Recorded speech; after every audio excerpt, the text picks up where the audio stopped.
conhecem essa técnica de desenhar com barbante? Que é legalzinha, né? A única coisa de ruim aqui é que esse giz não solta pó. Aí ele não funciona direito com esse troço aqui. Você tem que ficar usando, mas... tem que ser giz ruim. Você tem uma caixinha do bom, uma caixinha do ruim.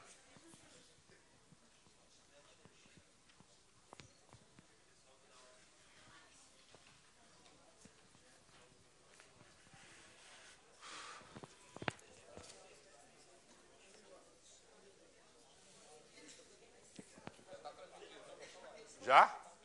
Já vou falar com a galera. Deixa eu só...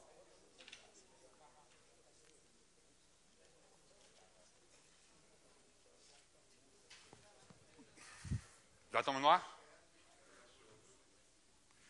Nós, mais uma vez aqui. Como sempre, um prazer estar com vocês. Primeiro, houve uma reclamação na última aula que eu estouro o microfone. Porque, além de eu ter uma voz exagerada, tem amigo meu que diz que eu não tenho pregas vocais, eu tenho lonas vocais. Né? Porque desde quando eu comecei a dar aula, as pessoas falam que eu não tenho 1 ano de voz e minha voz vai sumir. Tá? Isso já tem 40 anos. Não tem 40 não, tem 35. Tá? Já nasci com uma voz estrondosa. Eu tenho que ter cuidado, sobretudo, porque eu elevo e abaixo a voz, enquanto estou dando aula, com muita frequência. De vez em quando estou falando baixinho, escuta, vou falar uma coisa para você aqui no ouvido. Aquele cara, aí estoura o microfone, porque o pessoal está com a amplificação. Eu juro que eu vou tentar. Isso é bom em sala de aula, que deixa a galera acordada, né? Quem pensar em dormir não consegue. Eu vou tentar controlar a voz aqui.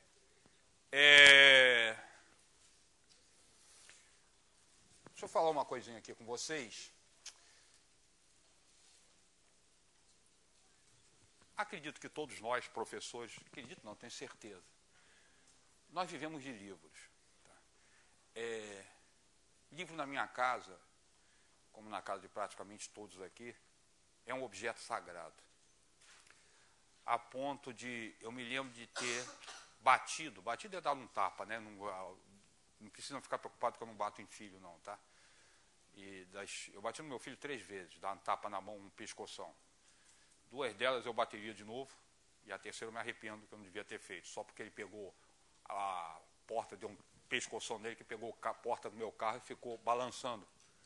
Né? Acabei de comprar o carro, ele descobriu que tinha uma função espetacular para a porta do carro, balançar, e pendurou na porta, ficou balançando, eu dei um pescoção, só que a ideia não era ruim, a ideia era boa. Eu acabei com a criatividade do cara, mas salvei a porta do carro, né? E uma das vezes que ele tomou um tapa na mão, foi que brigando com a irmã, ele pegou um livro da irmã e rasgou. Pegou o livro e rasgou.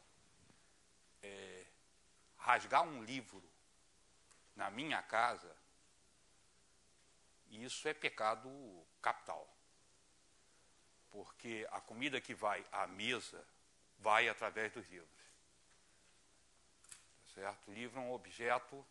Primeiro, eu acho realmente, tem uma música de Caetano, livro que é fantástico. Livro é um objeto sagrado. Se me perguntarem, já fizeram essa pergunta inclusive, qual é a maior invenção da humanidade? Computador, foguete, a roda.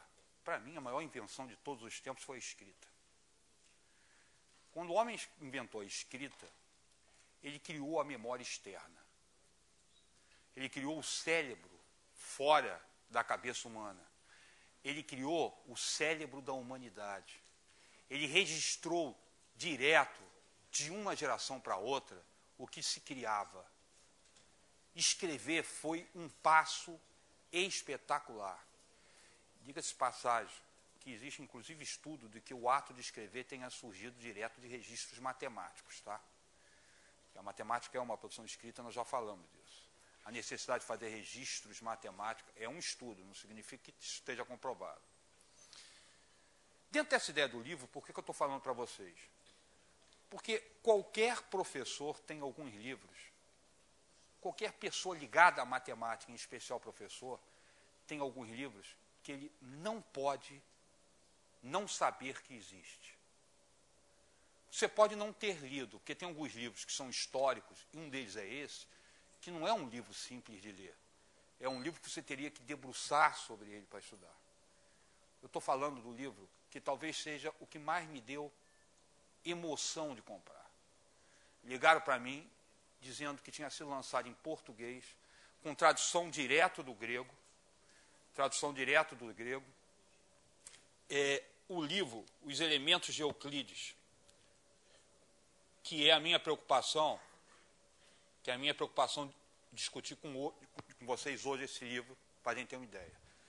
Esse livro foi editado em português, não tem muito tempo. Tradução direta. Deixa eu dizer uma coisa, tá? Tem mais de 1000 edições desse livro no mundo. Esse livro foi escrito no século III a.C., tá? Por Euclides. Tá? Ele é a base da matemática que nós conhecemos. Tá? Livros fundamentais da humanidade se basearam no que esse cara fez nesse livro.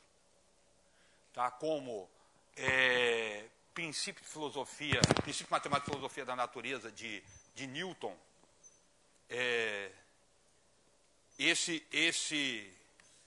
O livro de Newton foi escrito na estrutura desse aqui.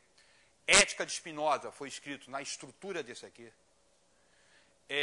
Agora, se você pegar, por exemplo, Gênesis das Estruturas Lógicas, Jean Piaget, ele tem uma estrutura semelhante a esse aqui. Quando você pensa, por exemplo, no Renascimento, o que se buscava no Renascimento, recuperação dos padrões gregos, padrão grego em termos de construção de verdade era isso aqui. Quando me ligaram e disseram Os Elementos de Euclides, foi lançado em português, com tradução direta do grego, feita por Irineu Bicudo, de São Paulo, da USP, eu passei um dia atrás desse livro no Rio de Janeiro e consegui comprar. Ele não é difícil de achar. Tá? Irineu Bicudo fez uma coisa que merece ser destacado no livro. Essa tradução especial. Porque ele não traduziu somente os elementos de Euclides.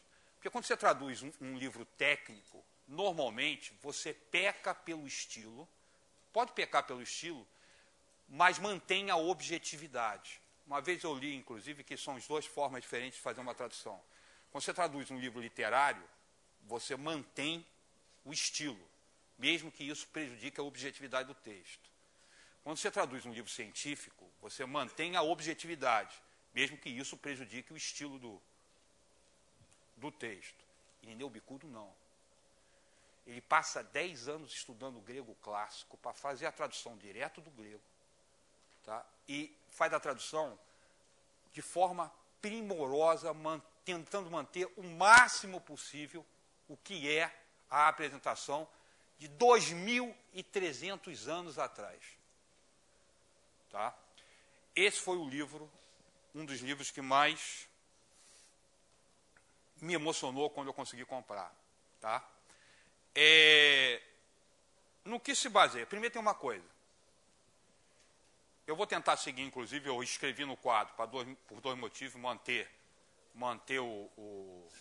ganhar tempo, que eu não vou conseguir desenhar, vai perder a aula inteira desenhando. Eu vou chegar com vocês são 13 livros, são os 13 papiros, são 13 livros. A última demonstração do livro primeiro de Euclides é o Teorema de Pitágoras. O que nós vamos fazer aqui é apresentar a demonstração, não vou apresentar como está no livro, porque a leitura da demonstração dá para entender, mas está distante do que a gente faz hoje. Tá legal? Vou seguir o raciocínio dele, não a forma que ele apresentou. Tá? Mas eu mantive exatamente a forma como está escrito no livro, por isso eu escrevi previamente as proposições 37, 35, 47, que é a demonstração do Teorema de Pitágoras. Primeiro vamos dizer o que é esse livro, o que tem de tão importante? Esse livro cria a primeira ideia do método axiomático dedutivo. Vou falar rápido nessa brincadeira, porque senão a gente não consegue discutir o Teorema de Pitágoras. O que eu vou falar agora não está exatamente nesse livro, tá? Porque esse livro ele faz definições, ele não parte de elementos primitivos. Vocês devem saber que ponto reto plano não tem definição. Mas ele não tem definição, são estruturas de elementos primitivos não nesse livro, mas num outro, que é outra obra-prima fantástica, que é esse aqui. Esse eu não achei no Brasil. Tá? Esse aqui eu mandei vir da Gradiva, em Portugal. Tá? Esse aqui são Fundamentos de Geometria, de David Hilbert. Essa é a base axiomática que nós usamos hoje. Hilbert, do século XIX, ele vai até metade desse século agora fazendo esse trabalho, metade do século passado fazendo esse trabalho, ele cria a estrutura que nós conhecemos. Então, na verdade, eu vou conversar rapidinho, uma coisa parecida com isso aqui, que é o que a gente usa, e o que isso apresenta. Tá? Ele aqui apresenta como é que depois Hilbert vai ter que trabalhar. Mas para ter uma ideia da importância disso aqui, 21 séculos se passam até que alguém encontre um ponto para mudar nesse livro. É Lobachevsky que faz isso, criando pela primeira vez uma geometria não euclidiana. Tá? O quinto postulado de Euclides, ele tem cara de um teorema. Tá? Euclides primeiro parte do seguinte, tá? Vamos pensar na definição, que não é assim, porque Euclides define ponto. Tá? No livro de Euclides para valer, ele faz o que eu vou falar bastante com as proposições. Mas as definições, que inclusive o primeiro livro, o livro 1, começa, livro 1, definições. Primeira frase do livro. 1. Ponto é aquilo de que nada é parte. Então, ele se propõe a uma definição de ponto, o que nós não usamos hoje. Tá? Isso aqui é a obra de 2.300 anos atrás. Mas imagina, não estou preocupado, por enquanto, estou preocupado com a estrutura que o livro apresenta. Imagina que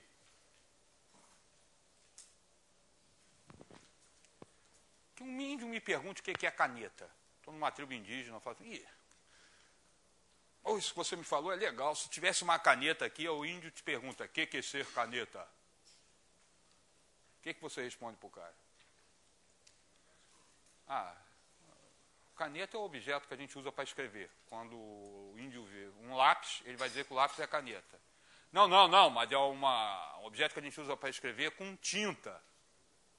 Então, quando ele vê um cara pichando o muro, tá, ele vai dizer que o cara está usando uma caneta. Não, mas tem um tubo. Então, caneta tinteiro não é caneta. Dizer o que o objeto não é tão simples assim, não. A gente pode tentar. E tem até discussões de como é que se pode fazer isso. Tá? Pela funcionalidade, pela forma. Aristóteles faz isso. Tá? Causa formal, causa material, causa funcional, tá? Para caracterizar um objeto. Em matemática, a coisa é um pouquinho diferente. Por quê? A caneta já existe, você quer dizer o que ela é. Em matemática, a definição cria o objeto. Até você dizer o que o objeto é, esse objeto em matemática não existe. Tá? Então, eu vou brincar do seguinte. As definições que eu vou fazer não são precisas, tá? Só para ter ideia de o que vai fazer. Imagina que alguém me pergunta o que é triângulo. Eu vou falar que triângulo é a figura geométrica formada de 3 lados e 3 ângulos. Não é essa a definição que a gente usa, mas para nós vai servir. Bem, só que para definir o que é triângulo, eu usei a palavra ângulo. Então, tem que dizer o que ângulo é. O que é um ângulo? Ângulo é a figura geométrica formada por 2 semirretas de mesma origem. Essa origem é chamada de vértice do ângulo. Bem, para dizer o que é um ângulo, eu tive que usar a ideia de semirreta. Então, tem que dizer o que uma semirreta é. Semirreta é qualquer uma das partes de uma reta determinada por um ponto dessa reta. Esse ponto é chamado de origem das semirretas. Não, só que para dizer o que semirreta é, eu usei a ideia de reta. Então, tem que dizer o que reta é. Reta é reta.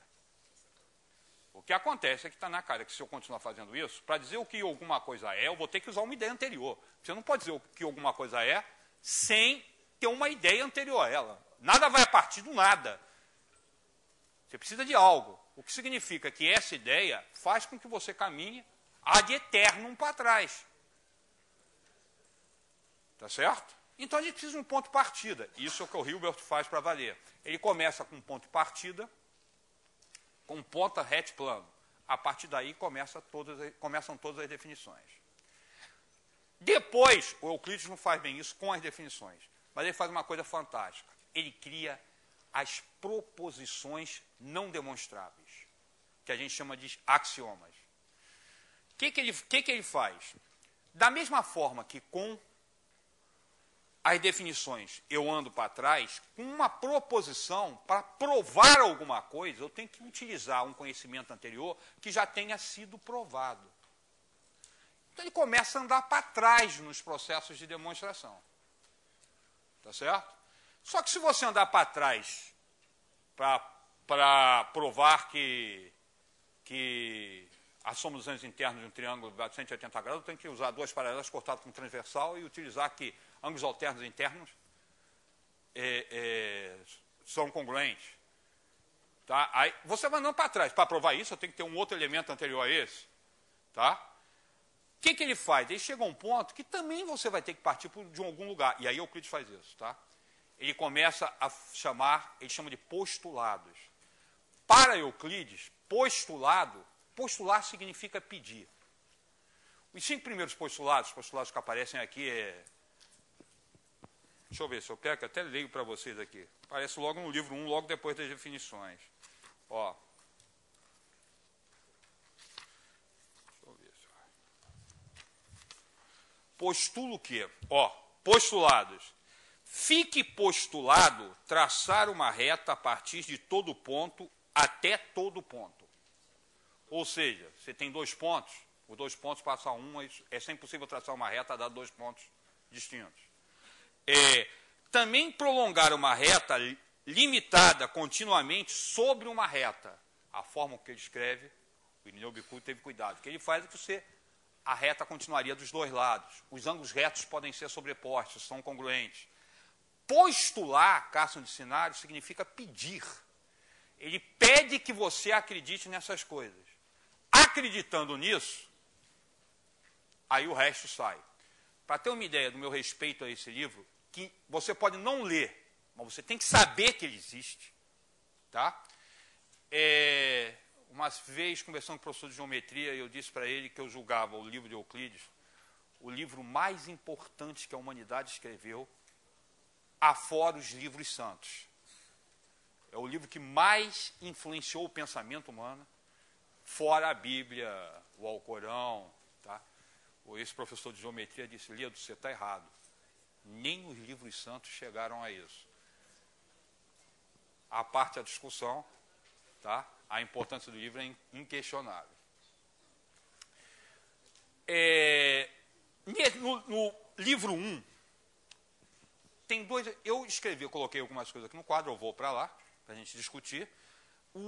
A última proposição do livro 1 é a proposição 47. Ele vai caminhando em uma proposição. Se você tiver que usar alguma coisa numa proposição para demonstrar que aquilo é verdadeiro, em algum lugar anterior, essa coisa já foi demonstrada. Tá legal? Ele caminha dessa forma até chegar à proposição 47, que é a última proposição do livro 1 de Euclides. Essa proposição 47 é a demonstração do Teorema de Pitágoras. Tá legal? Então, olha só, para demonstrar o Teorema de Pitágoras, nós vamos ter que usar essa proposição aqui. Eu mantive o que ele falou, nós jamais falaríamos dessa forma hoje em dia. O Teorema de Pitágoras está enunciado ali de forma que nós não usamos aquilo. Tá? Eu estou falando de um livro que é uma obra de arte. Tá? Não passou a usar dessa forma numa sala de aula. Vale para nós aqui. Ele diz o seguinte: os triângulos que estão sobre a mesma base e nas mesmas paralelas são iguais entre si. Primeiro vamos ver o que Euclides chama de iguais. Iguais significa que tem a mesma área. Nós não usaríamos essa expressão hoje. Tá? Inclusive porque área para a gente é um número. Para Euclides, não. Área é construir um quadrado, obter a área de uma figura, é construir um quadrado cuja área seja igual à área da figura dada. Por isso a expressão quadrar um círculo. O que é a quadratura do círculo? É conseguir construir com régua e compasso, porque toda a geometria de Euclides é uma geometria de régua e compasso. Ele usa, inclusive tem proposições dele, que a proposição é como se constrói um triângulo equilátero. É a primeira proposição. Tá? Primeira proposição. É uma construção de régua e compasso. Então, quando ele fala assim, obter a área, tá? Na verdade, o que a gente chamaria de obter a área, que eu acho que nem essa expressão ele usa, é obter um quadrado cuja área seja igual à área da figura dada. E figuras são iguais para ele quando tem a mesma área. Tá? Então, quando ele diz assim, ó, os triângulos que estão sobre a mesma base e nas mesmas paralelas são iguais entre si, têm a mesma área. Para nós seria isso extremamente simples de provar a partir das fórmulas que a gente tem. Se tem a mesma base e o vértice está em paralelo, se tem a mesma base, tem a mesma altura. Se tem a mesma base, tem a mesma altura, a base vezes a altura dividido por 2, os dois vai dar a mesma coisa. Só que ele não faz isso. Ele não usa isso, essas fórmulas não existem. Ele nem poderia utilizar, porque para transformar área em número, a gente precisa de números reais. Tá? E nesse momento não existe, não está construindo ainda, não estão construindo ainda os números reais. O conjunto está montado. Tá? O que não significa que ele não use, tá? Existe uma ideia definida pela professora Tatiana, inclusive, que é errado a ideia de que o não conhecimento dos números reais travou a geometria grega, travou a matemática grega. Tá? Ela declara, nos estudos que ela faz, que não é bem assim, não. Tá? Eles não precisavam do conhecimento dos reais. Na verdade, a gente só cria estruturas novas, coisas aparecem quando isso começa a ficar necessário. É necessário, paga-se, monta-se, manda aqui para o INPA para desenvolver um projeto novo, tem algo que não está funcionando. Então, faz pesquisa para descobrir. Tá? Quando não há necessidade. Tá, mas como é que ele fez? Ele fez o seguinte, ó. Esquece pontilhado. Triângulo aqui, triângulo aqui. Ele desenhou um paralelograma, outro paralelograma. Como esse paralelograma tem o dobro da área do triângulo ABC, e esse paralelograma aqui também tem o dobro da área do triângulo BCD, tá certo? E os dois paralelogramas têm a mesma área, esses triângulos têm a mesma área, ou seja, são iguais. Só tem um problema, ele acaba de usar uma coisa que tem que ser provada. Ele disse que esses dois paralelogramas têm a mesma área.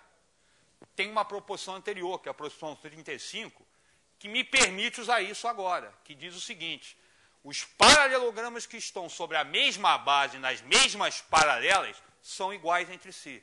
E aí a demonstração é bonitinha, tá? Não vou escrever, só economia de espaço. Para nós também seria óbvio, tá certo? Que seria base vezes a altura, que é a área do paralelograma. Os dois paralelogramas têm a mesma base, têm a mesma altura, têm a mesma área. Ele faz o seguinte, ele constrói com régua e compasso o tempo todo. Ele constrói com montagem e desmontagem de figuras. Então, ele primeiro prova, que não é difícil, que esse triângulo aqui... Deixa eu pegar o giz de outra cor, porque o amarelo não ficou muito bom aqui, não. Esse triângulo aqui, ó.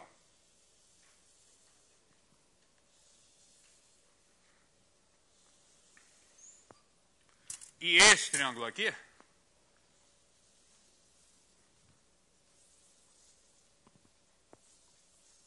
são iguais, na verdade são congruentes, tá? Ou seja, eles têm a mesma área. Por quê? Não é difícil. Isso e esse paralelograma, AD e BC, têm a mesma medida. AF e BC têm a mesma medida. Por quê? São lados opostos de paralelograma. Tá certo? O que significa que, por transitividade, AD e EF têm a mesma medida. Tá certo? Se eles têm a mesma medida, pega AD e inclui DE. Eu fiquei com esse pedaço. Pega EF e inclui DE. Eu fiquei com esse aqui, DF. O que significa que AE tem a mesma medida que DF. Tá certo? Da mesma forma, eu posso concluir que AB tem a mesma medida que CD. Por quê? São lados opostos no paralelograma. O que significa que AD e AE são congruentes, AB e CD são congruentes. E, agora dá para usar o amarelinho, esse ângulo e esse têm a mesma medida. Lado, ângulo, lado. Os dois triângulos são congruentes. Tá certo? Se os dois triângulos são congruentes, agora Euclides faz o seguinte. tira fora esse triângulo aqui, apaga. Tira ele fora. Vou apagar mesmo. Ó. Tira fora esse triângulo. Apagar e deixar só clarinho. Se eu tirar fora esse triângulozinho aqui, eu tirei o mesmo triângulo de BAE e de CDF. Eu tirei a mesma parte dos triângulos que eram congruentes.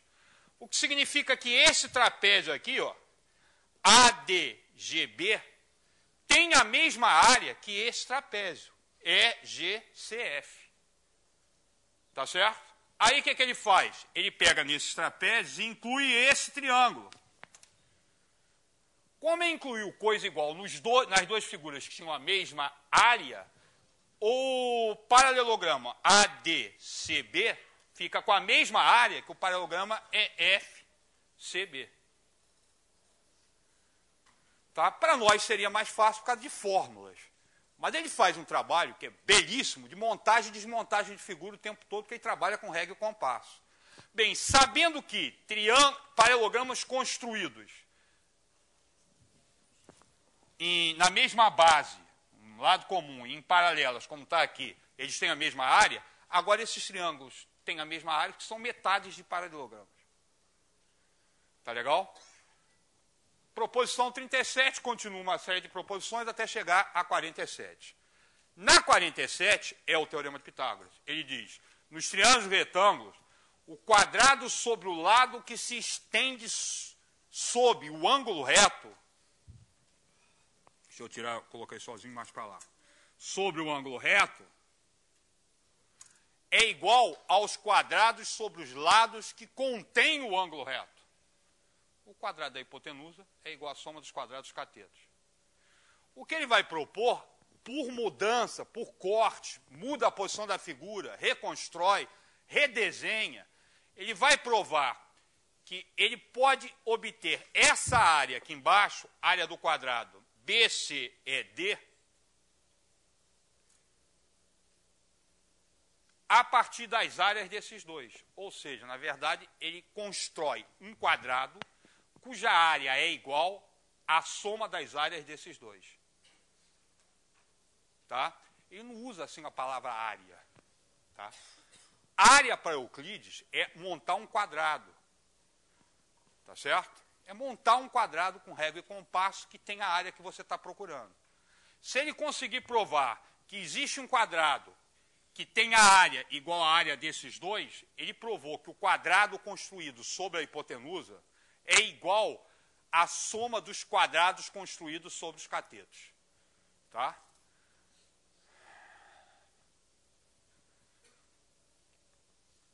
Vamos lá. Só que agora vamos tentar fazer a demonstração com mais carinho. Vamos junto comigo. Eu vou dizer o que eu quero fazer. Falou? E a gente constrói juntos. Claro que eu já fiz, claro que eu abri, eu estou seguindo o livro, mas eu não vou seguir ipsilitris do livro, porque não dá mesmo. Dá, mas nós não usamos nem a terminologia que o livro usa. Tá?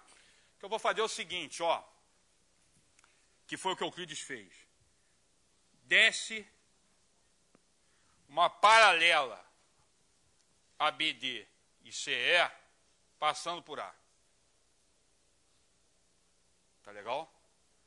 Agora, o objetivo é provar que a área desse quadrado ABFG é igual à área, vou colocar aqui P, do retângulo, que a gente sabe que é um retângulo, é BPLD. Tá? Se eu conseguir provar isso, e eu vou conseguir, porque eu sei como é que faz, tá certo? Eu já li o livro. Eu faço a mesma coisa do lado lá e provo que AHKC tem a mesma área de CPLE. Se eu fizer isso, eu acabo de provar que existe um quadrado cuja área é igual à soma das áreas dos outros dois. Tá? Não é difícil fazer isso não. Vamos lá, olha. Me conta aí. Vê se concorda comigo que BF é congruente a BA. Concorda comigo? Concorda comigo? BF congruente a BA. Por quê? Porque ABFG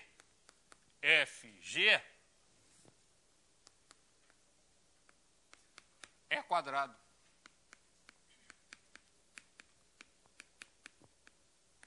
Tá certo ou não?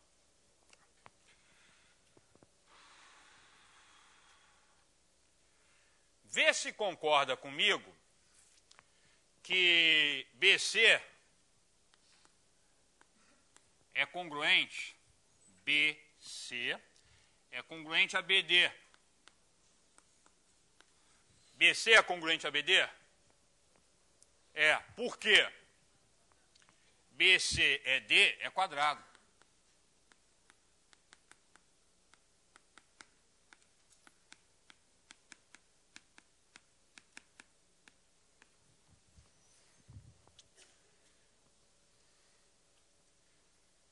Vê se concorda comigo que o ângulo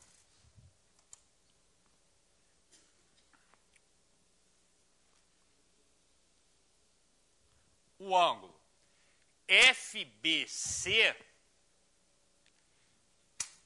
é congruente ao ângulo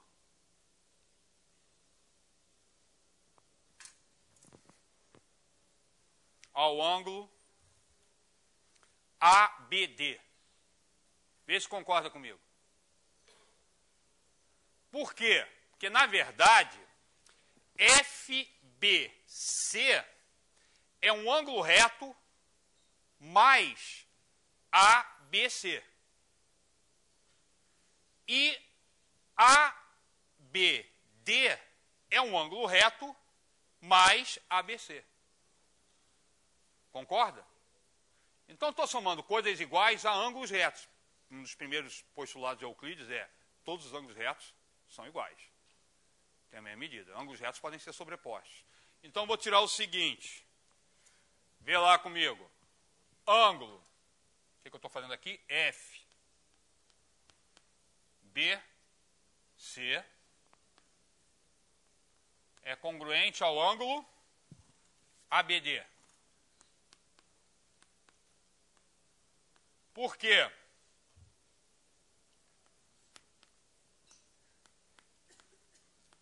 Ângulo reto mais ABC. Todos os dois. Tá certo? Agora, olha só. Se esse é igual a esse é igual a esse, e os ângulos são iguais, o triângulo FBC é congruente ao triângulo ABD. Por quê? Lado, ângulo, lado. Concorda ou não? Não, era para ver se você estava prestando atenção. Valeu. Tinha um professor meu, e eu usava isso com frequência, que é, professor não erra. Professor se engana. Tá? E quando se engana, a culpa é do aluno. Olha lá. Tá legal ou não? Tá? Na verdade, eu acabo de provar que esse triângulo aqui e esse triângulo aqui são congruentes. Portanto, é a mesma área. Agora, eu vou fazer o seguinte. Vou pegar um vermelhinho aqui. Ó.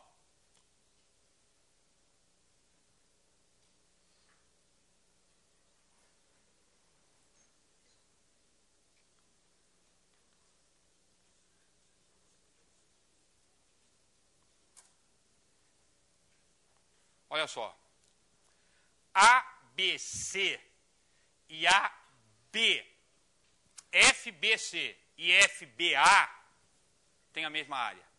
São iguais na linguagem do Euclides. Por quê?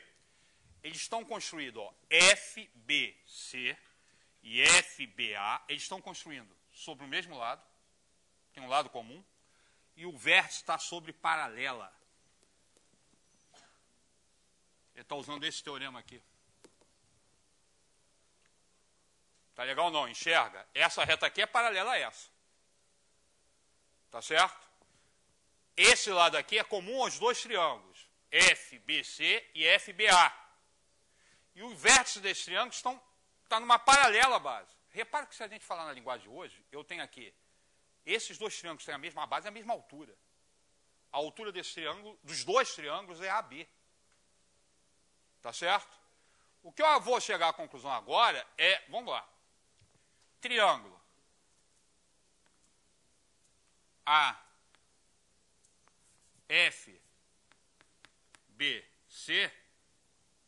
FBC tem a mesma área do triângulo. Qual é o triângulo? FBA.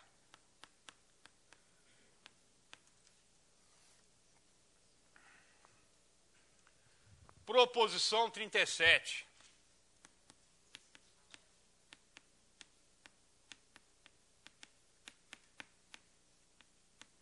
Proposição 37. Pela proposição 37, eu chego a essa conclusão. Tá certo? Agora,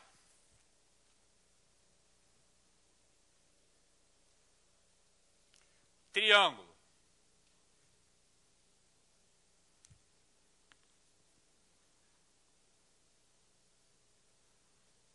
FBA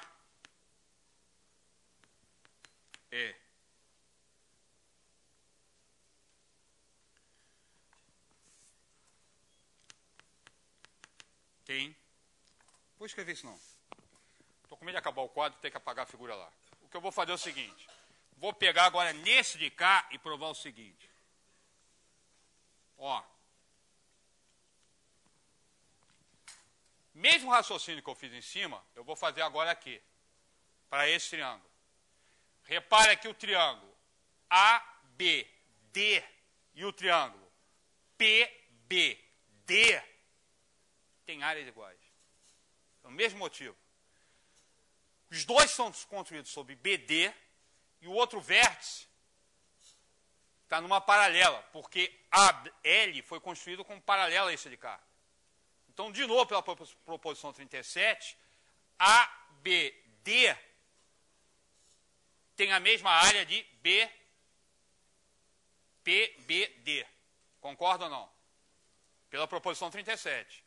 Mesma base e os dois triângulos são construídos, o vértice está numa paralela. Na nossa linguagem de hoje, esses dois triângulos têm a mesma base e a mesma altura. A altura deles é BP. Tá legal? Então, posso escrever triângulo, triângulo, triângulo ABD tem a mesma área do triângulo qual? PDL, não? PDL.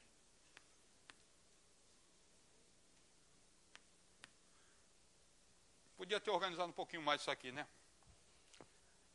A, B, D, B, P, B, D.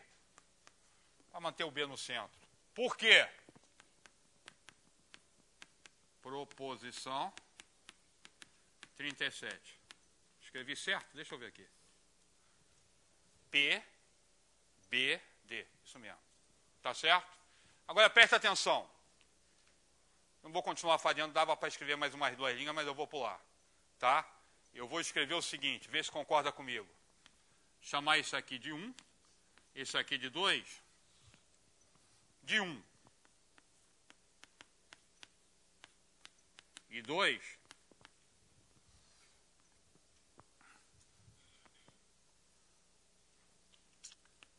A, B, AFG tem a mesma área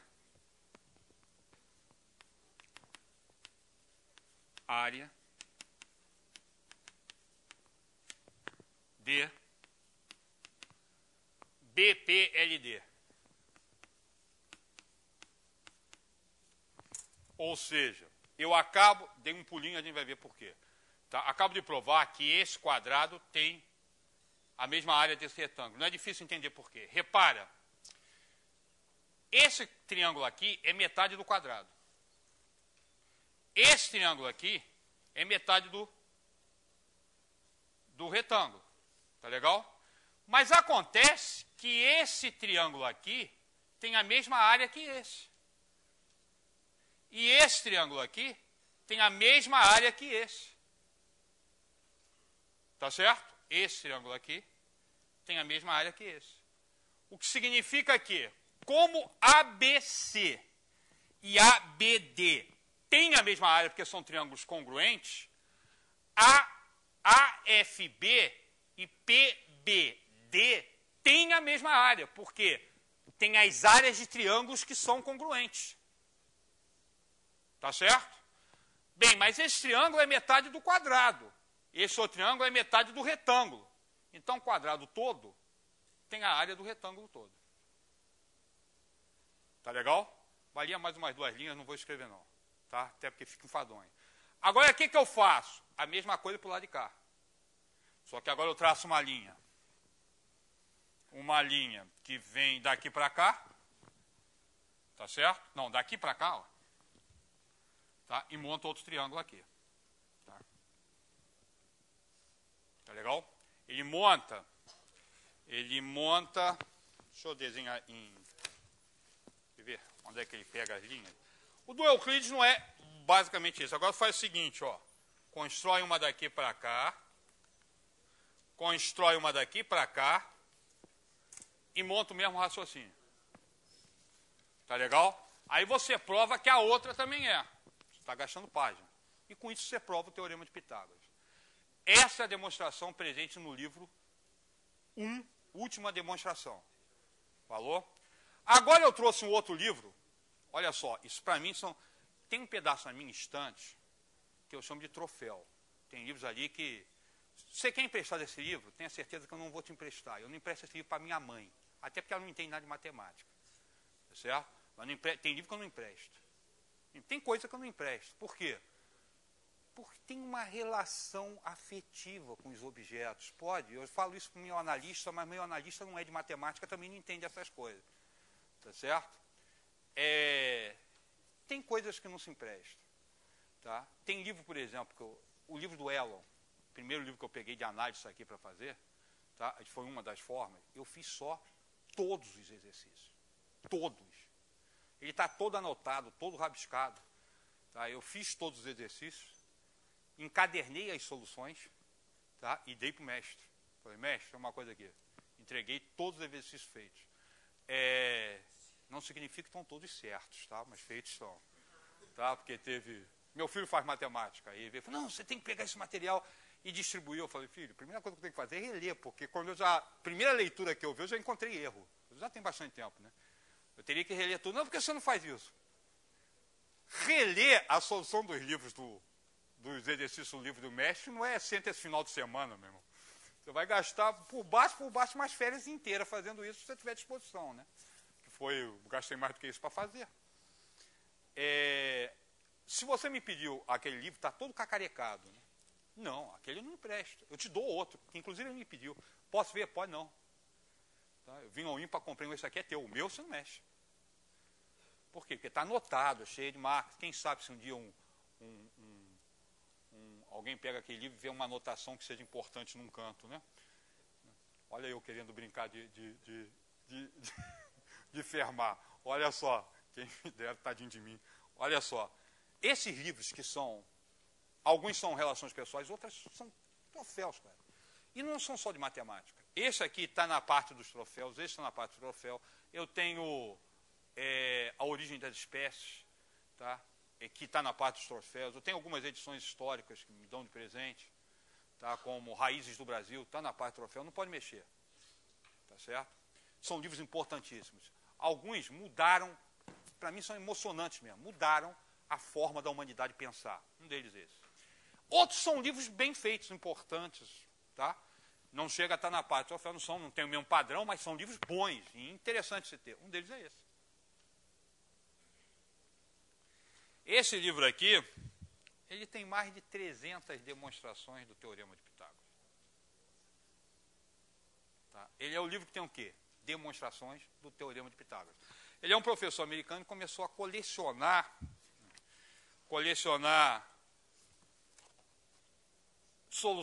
demonstrações do Teorema de Pitágoras. Aí publicou o primeiro livro, se não me engano, foi na década de 20 que ele publicou o primeiro livro. Tá? Ele está... Ter uma ideia, está escrito como máquina de datilografar. Não sei se alguém lembra que isso existiu um dia na vida. Não é editado, mas tem mais de 300 demonstrações do Teorema de Pitágoras. Ele separa em demonstrações algébricas, demonstrações... Na verdade, se você der uma pesquisada direitinho, boa parte das demonstrações são ligeiras alterações de uma para outra. Tá? Mas, sem dúvida nenhuma, o Teorema de Pitágoras foi demonstrado não sei quantas vezes. Tá? E diga-se de passagem que não há registro da demonstração do Teorema de Pitágoras por Pitágoras. Tá? Se ele demonstrou, não se sabe como.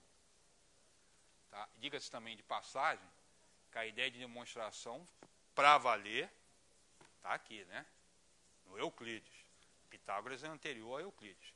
O que Pitágoras tem para valer, e aí é uma série de trabalho sério que tem registro, ele trabalha com os ternos pitagóricos, os números inteiros que obedecem à relação do triângulo retângulo. Tá? Ah, pediram? Aí. Deixa eu falar, até porque o pessoal queira saber, os elementos de Euclides, produção brasileira, você compra em qualquer livraria decente.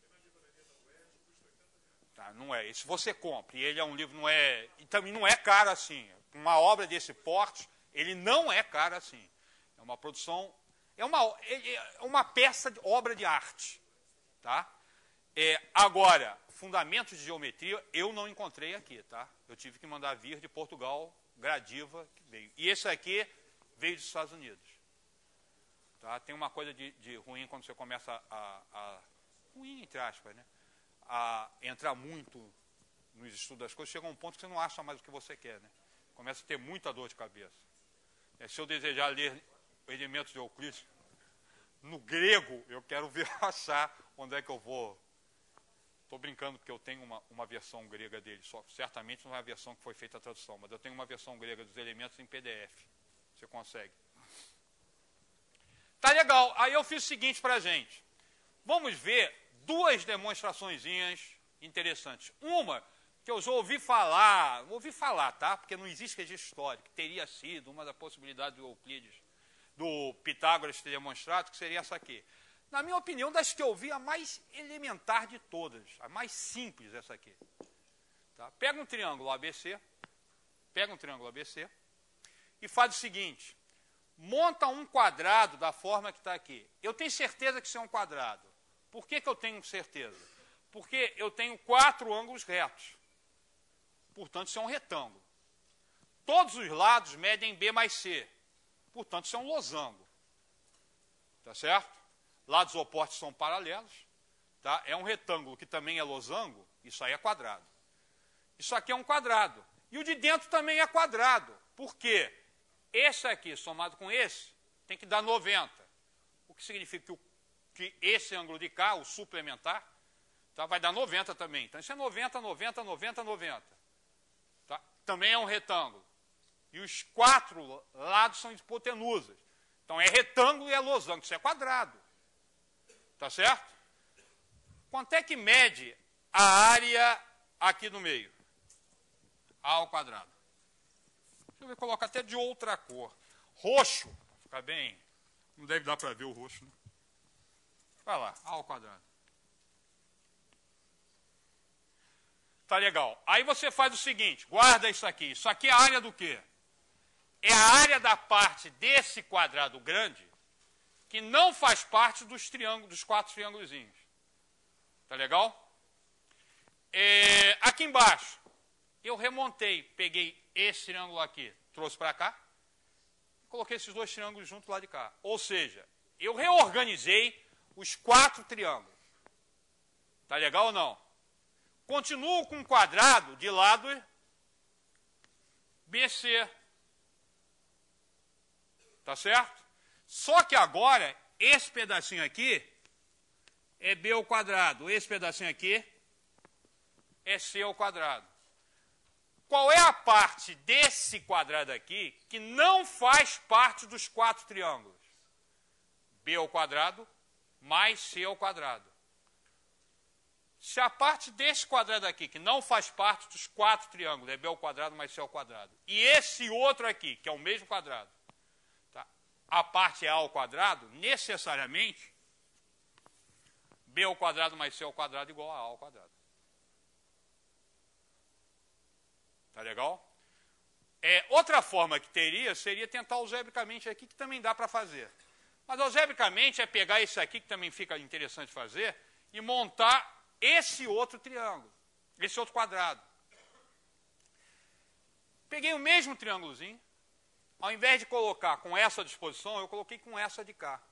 Repara que agora eu fiz com A aqui em cima. Tá?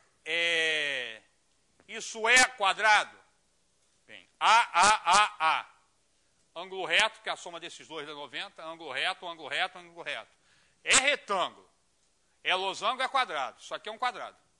Tá certo? O do centro é quadrado? É. Ângulo reto, ângulo reto, ângulo reto, ângulo reto, porque é suplemento de um ângulo reto. E todos os lados medem B menos C. É retângulo. É losango, isso aí é quadrado. Me conta uma coisa. Vamos provar o teorema de Pitágoras aí, gente. Qual é a área do quadrado grandão? Ó. A ao quadrado. É igual. Tem outra forma de fazer isso aí.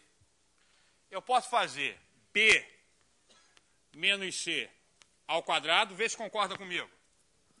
Mais 4 vezes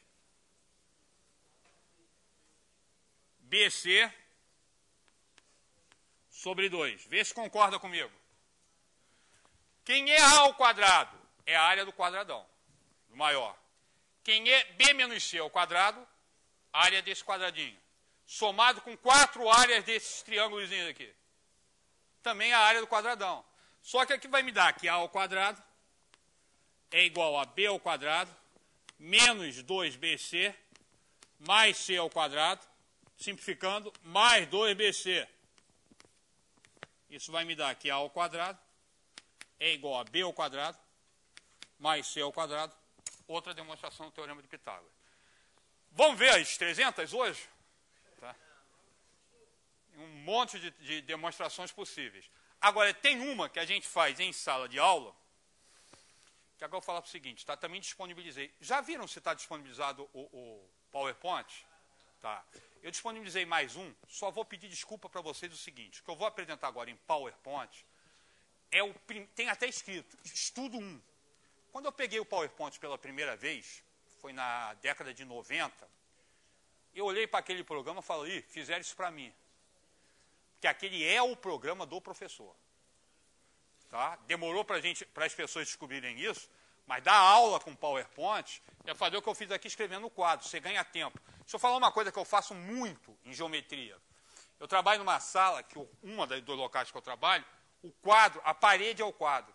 Eles colocaram aquele quadro branco, a parede inteira. E tem um projetor. Aí o que eu faço? Eu desenho parte da figura e projeto no quadro branco. Ao invés de descer a tela, eu projeto direto no quadro branco. E eu completo as figuras projetadas. E às vezes completo fazendo sobreposição.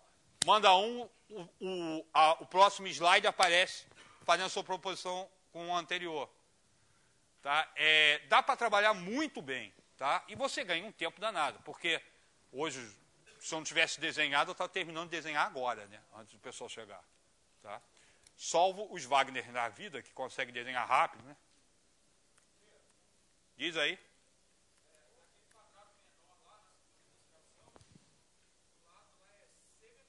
Opa! Tem toda a razão. O colega está chamando a atenção aqui. E mais um ponto que eu deixei para o pessoal prestar atenção, tá vendo? Isso aqui, na verdade, é C menos B. Tá legal ou não? Embaixo eu não preciso trocar. Não é isso? Valeu. Valeu. É C menos B. O que eu estou falando do PowerPoint é o seguinte. Isso que eu vou mostrar para vocês agora... Isso que eu vou mostrar para vocês agora está escrito como estudo 1, tá? Na década de 90, primeiro eu passo o seguinte, a primeira coisa que eu fiz quando cheguei num computador foi entrar num cursinho. A segunda coisa que eu fiz foi sair do cursinho. Tá? Porque você entrava no curso de computação, falava assim, abre o Paint, desenhe um quadrado, coloque um círculo amarelo dentro de um quadrado azul. Eu falei, para que eu quero fazer isso? Né? Acho que os cursos sempre tiveram essa mania. A primeira coisa que você vai perguntar, o que você quer fazer com o computador? Isso, então senta e vai fazer. E um cara ficar instruindo. Então, a primeira coisa que eu fui fazer é como é que eu consigo trabalhar com desenho no PowerPoint. Então, esse que eu vou apresentar para vocês, ele tem uma série de defeitos que eu não faria hoje. Ele está escrito como estudo 1 PP. Nós jamais chamamos nem PPT, hoje eu chamo sempre PPT, mas é PP, PowerPoint. O estudo 1, aí tem excesso de cores, tem uns sonzinhos irritantes. Vocês podem usar à vontade, mas eu tirar, porque o que eu estava fazendo? Eu estava estudando a possibilidade de colocar som nessa porcaria. Então aparece aqueles sons que são próprios da máquina, para ver como é que eu trabalhava. Então isso era um estudo. Só que o estudo ficou legalzinho, tá? E acabei usando, tá? Mas uma das coisas que eu faço quando uso é tirar som, porque o som ficou muito nojentinho, tá? E ficou com excesso de cor. Essa demonstração é uma que a gente não consegue fugir da sala de aula, porque além de demonstrar o teorema de Pitágoras, saem as outras relações métricas no triângulo retângulo. Tá? Ela é automática, que é outra coisa que eu descobri, que era possível, fazer desenho animado, animando quadro a quadro o PowerPoint, tá? Que era um estudo que eu estava fazendo, e eu fiz alguns trabalhos desses. E 2, você poderia fazer o próprio PowerPoint da aula com você quieto. Ele vira sozinho. Tá? Aí, você não toca a mão em nada, ele vai virando. E, inclusive, você pode impedir que alguém mexa. Tem um nome que dá. Tá? Eu vou falando aí, ó, triângulo, retângulo, aí eu vou identificando. Quando a gente fala no teorema de Pitágoras, quase toda a proposição em matemática é da forma se isso, então aquilo. E o Pitágoras não é à toa. Inclusive aí fala em um triângulo retângulo, Euclides fala isso. E o teorema de Pitágoras poderia ser enunciado assim.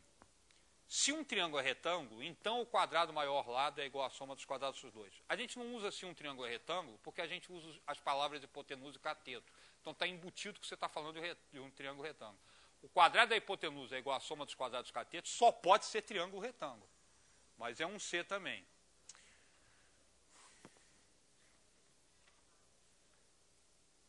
Olha lá que bonitinho, ó. Que horas são isso, hein?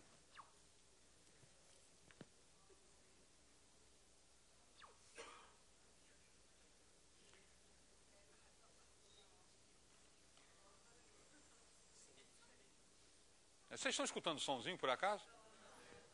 Estou falando que você é nojentinho. Aí eu dou os nomes às coisas. Olha, está disponibilizada essa aqui para vocês também. Pode usar à vontade.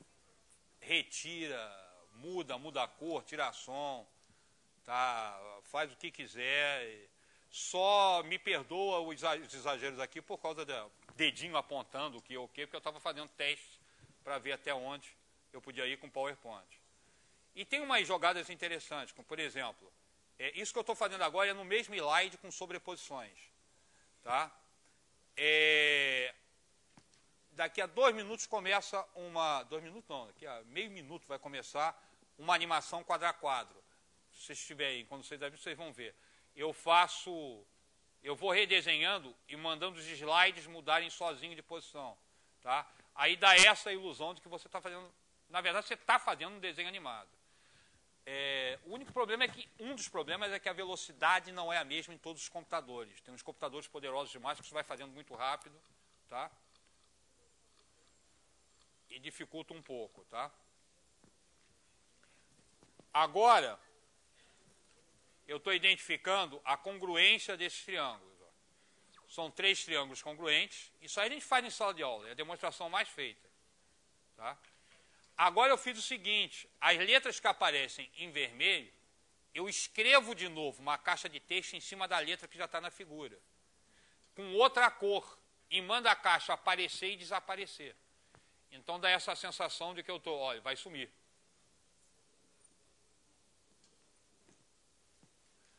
Um barato de trabalhar com PowerPoint é ter ideia de como é que você vai conseguir os efeitos que você quer num equipamento, num programa que não foi feito para isso. Por que o PowerPoint? Porque ele tinha uma grande vantagem, continua tendo, qualquer um tem. Então eu transformava isso aí em disquete e dava de presente para aluno. Vocês se lembram de disquete? Tá, era comum fazer esses trabalhos em disquete que eram pequenininhos. Tá? Ó, essa demonstração são as duas bases. Quadrado de qualquer cateto é igual a hipotenusa vezes a sua projeção. É ele que vai gerar o teorema de Pitágoras.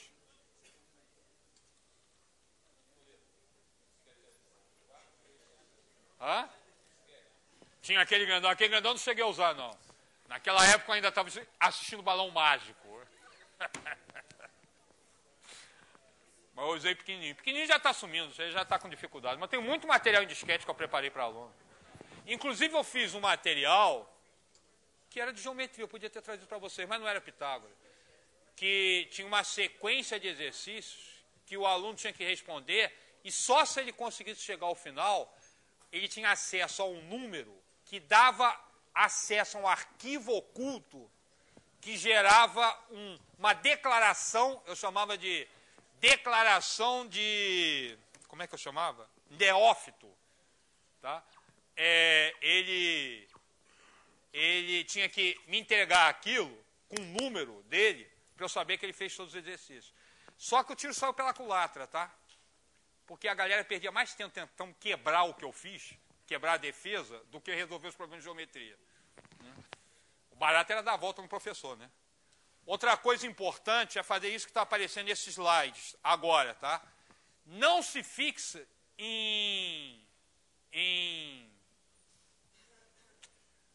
A ao quadrado é igual a B ao quadrado mais C ao quadrado.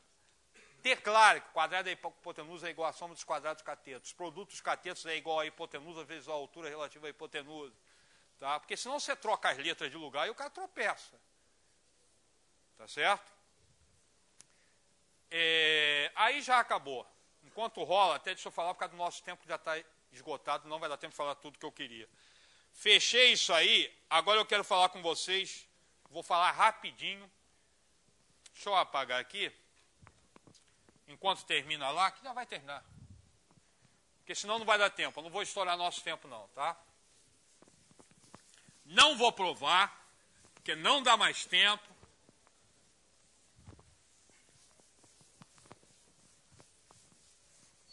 Ó.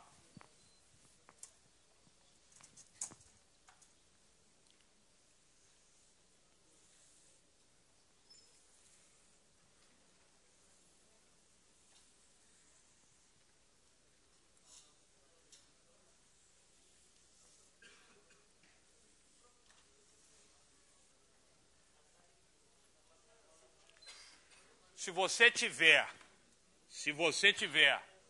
áreas iguais, figuras semelhantes, construídas sobre as hipotenusas, a área da figura construída sobre a hipotenusa é igual à soma das áreas das figuras construídas sobre os catetos. Entendeu o que eu falei? O teorema de Pitágoras, ele prova que a área do quadrado da hipotenusa, ou o quadrado da hipotenusa, é a soma dos quadrados catetos. Ou a área do quadrado construído sobre a hipotenusa é igual à soma das áreas dos quadrados construídos sobre os catetos. Isso é mais geral e aparece no livro de Euclides, lá na frente. Tá?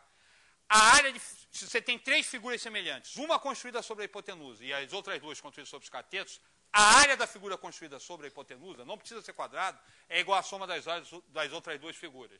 Tenta fazer isso, que eu ia tentar fazer com vocês, mas não vai dar tempo. Tenta fazer isso, por exemplo, com circunferências. Semicircunferência. Constrói semicircunferência e vê que isso funciona. Tá? Isso é válido sempre. Por quê? Porque a área, se eu chamo isso aqui de Azão, isso de Bzão, isso de Czão, o que eu tenho é que Azão é igual a Bzão mais Czão. Porque a área é proporcional, áreas de figuras semelhantes são proporcionais aos quadrados de segmentos homólogos. Segmentos correspondentes.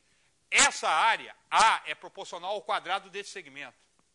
Essa área B é proporcional ao quadrado desse segmento. Essa área C é proporcional a esse. Ou seja, se eu chamo isso aqui de Azinho, isso aqui de Bzinho, isso aqui de Czinho, você vai chegar à conclusão que A está para A grande, assim como B está para A está para Bzinho ao quadrado, assim como Bzão está para Bzinho ao quadrado, falando besteira aqui. A está para Azinho ao quadrado, assim como B está para Bzinho ao quadrado, assim como C está para Czinho ao quadrado. A partir daqui você prova que esses dois são assim como B mais C está para B ao quadrado mais C ao quadrado. Você consegue tirar isso? Eu ia fazer essa demonstração para vocês, não vai dar tempo. Tá legal? Mas dá para fazer isso. Isso é válido. Outra coisa interessante de se observar é o seguinte.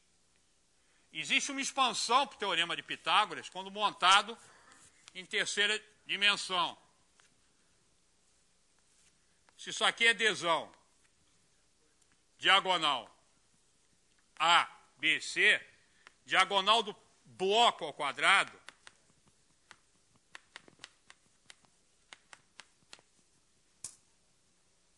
é uma expansão do teorema de Pitágoras, terceiro grau. Essa aqui vocês já viram na demonstração, certamente. Aquela lá é que nem todo mundo viu, mas aquilo é válido. Vou fechar nossa brincadeira com o seguinte. Nós já estamos em cima, tem 6 minutos. Pedi 6 minutos para vocês. Vocês sabem que eu estudei aqui. Estudei não, vivo dentro desse instituto há um tempão. Tá? E uma das coisas que eu faço aqui, chegou inclusive, a Maria uma vez me proibiu de assistir os cursos, sabia? Maria é a responsável pela administração. Eu vinha, todo curso eu estava aqui. Tinha curso com os mestres, eu aparecia. Aí eu já tinha estourado, eu tinha feito todos os cursos e continuava fazendo. Aí falou, cara, você quer fazer o favor de parar de aparecer e dar lugar para os outros? Aí eu fui falar com o mestre. Mestre, a Maria não quer mais que eu faça curso. Ele me arranjou, vai assistir como ouvinte. Aí eu ficava lá assistindo, porque eu já tinha feito os cursos todos que tinha que fazer. Em 1992, apareceu aqui uma fita mesmo, da Universidade da Califórnia, com uma série de resumos. Um deles era do Teorema de Pitágoras. Obviamente eu peguei. Eu digitalizei essa fita. Tá? A fita tem mais de 2 horas de produção. E para nós eu fiz uma edição de 6 minutos, resumindo a parte do Teorema de Pitágoras. Tá? Não vou disponibilizar, porque eu não tenho autorização para apresentar, quanto mais material editado. Eu vou usar aqui, porque eles me dão autorização para usar, eles dizem, mas não disseram, não está escrito em lugar nenhum, que eu posso utilizar esse material reeditado. Então não vou disponibilizar para vocês. Mas ela tem na internet, porque eu vi. Existe esse material na internet, já no YouTube. Tá? Se você pegar, tá? Deixa eu ver se eu pego aqui, em 6 minutinhos, que ele faz o resumo das coisas que a gente viu e eu vou conversando com vocês. Que vai atualizar nada, fica quieto aí, ó. Mania que esses computadores têm de atualizar, né? É esse aqui, ó.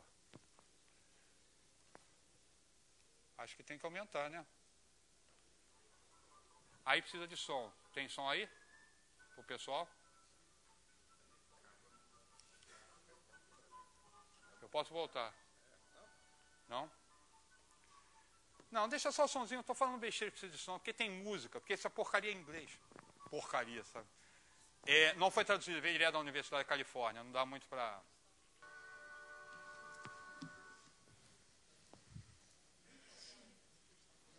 Tá legal? Ah, tá. Eu vou fazer o seguinte... Cadê? É isso mesmo? Deixa aí.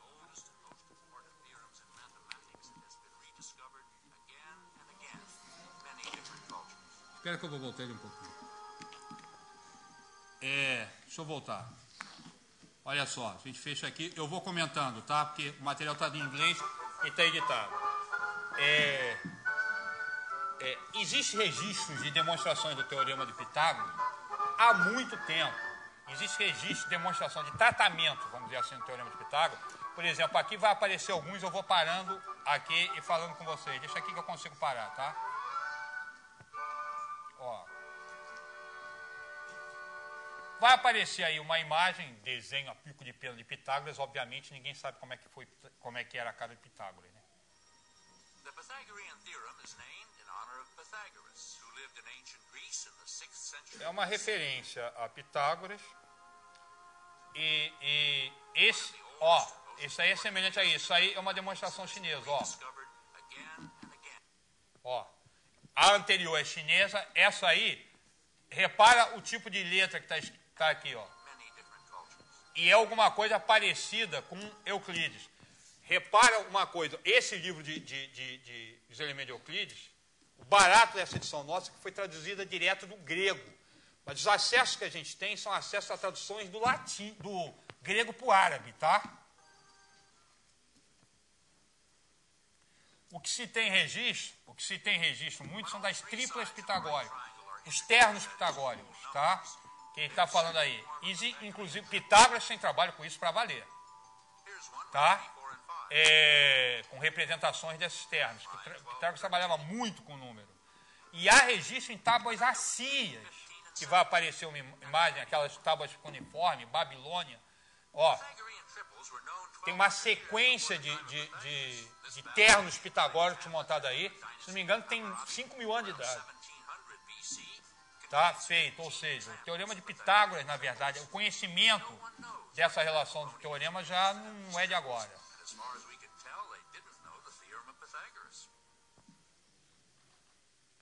Prova chinesa, também velhinha. É aquela que aparece lá no início. Tem só 6 minutos, gente. Eu já libero vocês rapidinho. Já tá faltando uns 4 minutinhos. Daqui a pouco vai aparecer rapidinho a demonstração que o mestre Wagner considera a mais bonita de todas. Essa aí é que a gente fez aí. A ideia minha era usar isso aí como resumo da aula. Olha lá.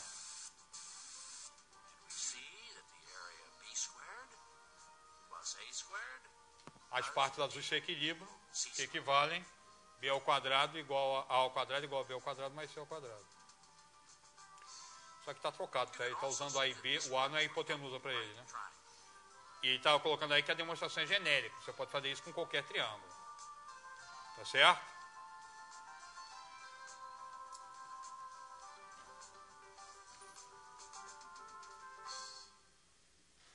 Prova de Euclides. A prova de Euclides é a que a gente fez hoje. Tá? Claro que essa prova é dinâmica, mas repara, ele vai, na verdade, apresentar a prova nesse vídeo e uma variação ligeira da prova. Tá? É o que a gente fez, ó. Mostrou que o verde e o roxo iguais a partir de metade deles. Tá? Ó. E a partir da proposição que foi apagada. Ó.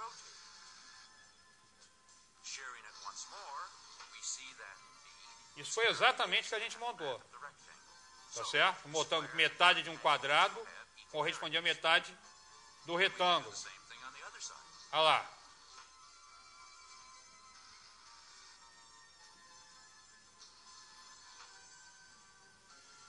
Agora uma variação dessa aí, só que não está demonstrado, né? Ó.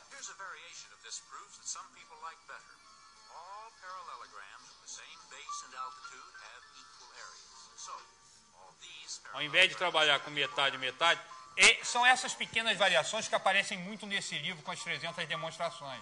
Ele pega a mesma demonstração e faz algumas adaptações, vira uma demonstração nova, mas não tem nada de tão novo. Essa aí é a prova que o mestre Wagner considera a mais bonita de todas. Como é que eu sei? Eu assisti a aula dele. E é bonita pra caramba mesmo. E não é fácil de provar não, hein? Provar mesmo não é fácil.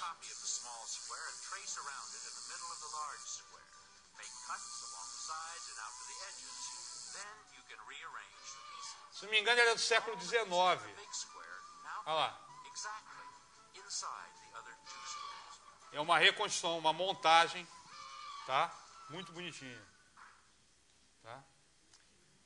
Aí é o que eu não deu tempo, eu falei com vocês. No book 6, proposições 31, proposição 31 do livro 6, ele vai para além do quadrado. Ele prova que qualquer figura construída sobre a hipotenusa, figuras semelhantes, elas obedecem à área da figura construída sobre a hipotenusa, é a soma das áreas das outras duas figuras. Equal the area of the larger shape. Tá? Ó. Now, why should we believe Encontra-se também no livro de Euclides isso, lá na frente. Só que aí ele vai precisar da ideia de proporção, que ele só vai usar mais à frente. O livro 1 não permitiria essa demonstração. similar shape Isso que eu falei, ó, a área ela é proporcional a segmentos homólogos. edges? Tá vendo? Por ser proporcional a segmentos homólogos, você chega à conclusão. Ele está demonstrando que eu não tive tempo de demonstrar. Area C is C squared. If the edges happen to fit around a right triangle, the Pythagorean theorem applies, and we can multiply by S to get proposition 31. Ele parte aí do teorema de Pitágoras e mostra que isso aí tem que acontecer. Tá? Isso é válido para qualquer um. Testa com semicírculo, você vai ver que isso funciona direitinho. Eu ia, mas não deu tempo de fazer. Aqui tem um problema, a gente quer falar tanta coisa que por mais que a gente... Proposition 31 is true. Then we can divide by S to get the Pythagorean theorem. So, proposition 31 is equivalent to the Pythagorean theorem. Provou um, provou o outro. Tá certo? Teorema de Pitágoras em 3D, que isso aí vocês sabem fazer, que é uma expansão do teorema de Pitágoras para 3D, que é você trabalhar com bloco. Distance from one corner on the floor Ó. to the opposite corner on the ceiling can be calculated by using the theorem twice. Deixa eu falar. Universidade da Califórnia, teorema de Pitágoras, projeto Euclides. Você acha esse vídeo, na verdade você acha muito mais do que isso, no YouTube. Tá? Esse eu não vou disponibilizar porque eu editei. Eu não tenho autorização de utilizar, de disponibilizar esse material. Edges of the roof. Tá? Eu teria que entrar em contato com a Universidade da Califórnia. Gente, desculpa aí tomar um tempo a mais de vocês. Foi um prazer mais uma vez estar com vocês. De tarde a gente está aí. E até a próxima.